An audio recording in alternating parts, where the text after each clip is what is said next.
2 दिन पहले पड़ोस के गांव में एक लड़के ने 21 साल के लड़के ने फांसी लगाकर आत्महत्या कर ली। रीजन पता है क्या था? एक लड़की से प्रेम प्रसंग। और मेन कारण ये बना कि लड़की ने फोन नहीं उठाया, 2 दिन से बात नहीं की, किसी छोटी सी बात पे झगड़ा हो गया।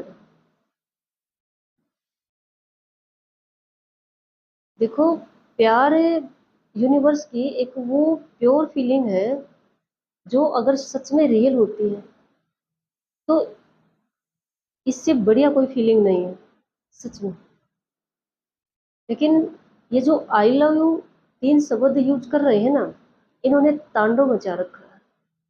कहीं भी, किसी के साथ भी, कुछ भी। कुछ गलती तो उस लड़के की भी है ना। एक लड़की के लिए उसने इतना बड़ा कदम उठा लिया। कहते हैं प्यार वो होता है जो माँ करती है निस्वार्थ। बाकी तो हर प्यार के पीछे स्वार्थ होता है। तो उसको सोचना चाहिए था ना कि मम्मी है, पापा है, फैमिली है अपने घर पे। एक लड़की के लिए इस तरह का कदम उठाना कतई सही नहीं है।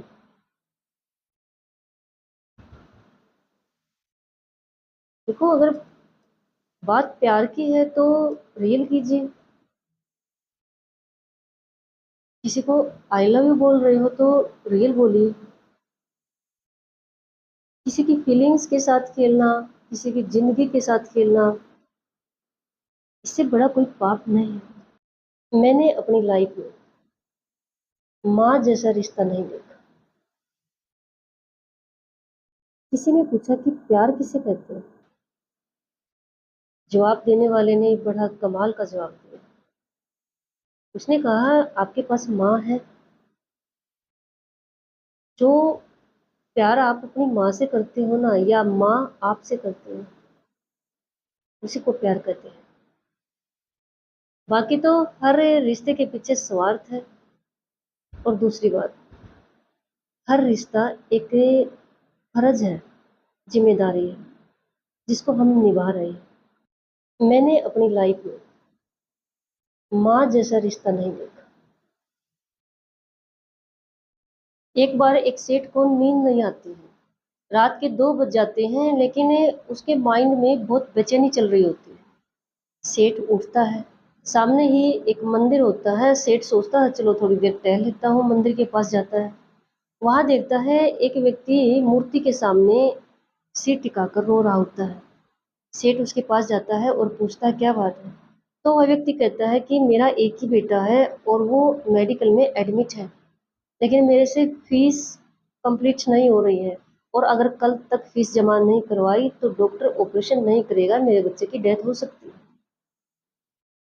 सेठ कहता है कि कितनी, जो उसकी अमाउंट पूछता है कितनी जमा करवानी है, तो वह व्यक्ति कहता है कि 2 लाख रुपए। सेठ कहता है कोई बात नहीं, वो 2 लाख रुपए मैं जमा करवाऊंगा, मेरा घर सामने ही है। सेठ उसी समय अपने घर जाता है और 2 लाख रुपए लेकर उस व्यक्ति को दे देता है कि अपने बेटे को बचा लीजिए। फिर सेठ उसको अपने जो एक एड्रेस कार्ड देता है कि घर सामने है, ये मेरा ऑफिस है, इसमें मेरा नंबर है, कभी भी ज़रूरत पड़े तो आप कॉल कर सकते हो, ऑफिस में मेरे पास आ सकते हो, घर आ सकते हो। तो वो व्यक्ति कहता है कि ज़रूरत नहीं है। सेठ कहता है क्या बात है, मैं आपकी हेल्प कर रहा हूँ और आप कह रहे हो ज़रूरत नहीं है। तो वो वह व्यक्ति कहता है मैं भगवान को पुकार रहा था, भगवान ने आपको भेज दिया। इससे बड़ी हेल्प करने वाला कोई नहीं। दुनिया में कुछ ऐसे चतुर और शातिर लोग हैं जो सीधे लोगों का 99 का चक्कर बना देते हैं। उनको ऐसी सिचुएशन में, ऐसी प्रॉब्लम में उनको फंसा देते हैं या ऐसी एडवाइस देते हैं। देखो, अगर ध्यान से नोट करोगे तो आपके आसपास देखने को मिल जाएगा हमेशा ही। ऐसे षड्यंत्रकारियों से, ऐसे चतुर लोगों से बचे रहें, सावधान रहें। और कभी ऐसी सिचुएशन आ जाए कि एडवाइस की ज़रूरत पड़ जाए या कन्फ्यूजन हो, तो यकीन मानिए, भगवान का नाम लीजिए, इस यूनिवर्स के मालिक से हेल्प मांगिए, इनको अपनी प्रॉब्लम बताइए, चाहे कैसे भी सॉल्यूशन निकल आएगा। किसी ने पूछा कि मौन किसे कहते हैं। किसी ने बड़ा सुंदर जवाब दिया कि बढ़ती हुई समझ मौन कहलाता है। कुछ हद तक ये कलयुग में सही बात है, लेकिन इस बात को भी हमेशा ध्यान रखें कि मौन रहने वाले लोग दो तरह के होते हैं। एक वो जिनको सब नॉलेज होती है, और एक वो जिनको कोई भी नॉलेज नहीं होती। एक बार एक सेठ और गरीब किसान का घर आमने सामने था।